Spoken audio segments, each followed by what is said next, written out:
को क्यों रोका गया। और मैं कहती हूं मुस्लिम पक्ष को किस बात का डर है कि शाही ईदगाह में मंदिर होने का डर है, या उन्होंने कुछ शाही ईदगाह के अंदर छुपा रखा है, मंदिरों के अवशेष को छुपा रखा है, क्या उस बात का डर है।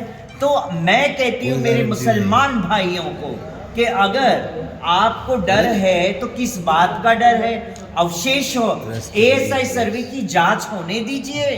अगर आपका मस्जिद है तो वो आपको मिलेगा, और अगर कृष्ण जन्मभूमि है, मूल जन्मभूमि है, और अवशेष निकल रहे हैं या निकलेंगे, तो फिर वो आप समझ सकते हैं कि वहां फिर जन्मभूमि ही बनेगा। जिस तरह से ज्ञान वापी की जो सर्वे रिपोर्ट आई है उसमें वहाँ पे मंदिर होने के प्रमाण मिले हैं, शिव मंदिर होने के प्रमाण मिले हैं, क्या कहते हैं? मैं उस पे यही कहूँगी, इससे पहले भी जब हमने वहाँ पे गए थे जलाभिषेक की घोषणा की थी, और हमें प्रशासन ने रोक दिया था जलाभिषेक के लिए, और पुनः दूसरी बार हम गए थे जलाभिषेक के लिए, पुनः हमें जब रोका गया तो हम प्रशासन के बीच में हमने हमारा जलाभिषेक कर लिया, क्योंकि जब हमें मूल काशी विश्वेश्वर महादेव पे जलाभिषेक नहीं करने देंगे तो हम क्यों जाए फिर जलाभिषेक करने। हमने ज्ञान व्यापी मंदिर के बाहर ही अपना जलाभिषेक कर लिया, और यही संदेश समाज को दे दिया कि भाई हमें रोका गया और हमने हमारा जलाभिषेक करके हम निकल गए वहां से। तो अब यहाँ जब मथुरा की बात आती है, ईदगाह की बात आती है, तो मैं यही कहूंगी मेरे मुसलमान भाइयों को, सर्वे होने दीजिए। किस बात का डर है आपको? क्यों बारंबार सर्वे को रोक लगाया जा रहा है? क्यों आप कोर्ट से एप्लीकेशन डाल रहे सर्वे रोकने का? क्योंकि आपको कहीं ना कहीं पता है कि उसके अंदर मंदिर के अवशेष छुपाए गए हैं, इसीलिए आपको डर होना नहीं चाहिए। अगर वो मस्जिद है तो मैं कहती हूँ आपको डर होना ही नहीं चाहिए था, है ना, करने देते, एएसआई सर्वे की जांच को रोकना नहीं चाहिए था।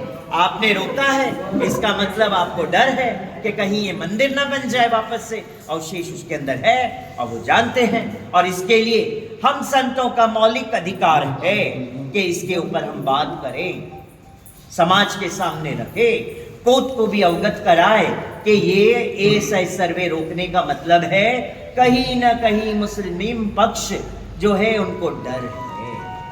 आज जिस तरह से आपने ऐलान किया था, आज आपको प्रशासन ने यही रोक दिया है। मैं यही कहूंगी, मैं तो पहले ही ऐलान कर चुकी थी शांतिपूर्वक करने की, मुझे तो कुछ ऐसा करना नहीं था, मगर प्रशासन को मैं क्या कह सकती हूँ, है ना। प्रशासन के सामने तो हम सब नतमस्तक है, क्या करेंगे, मजबूर है हम।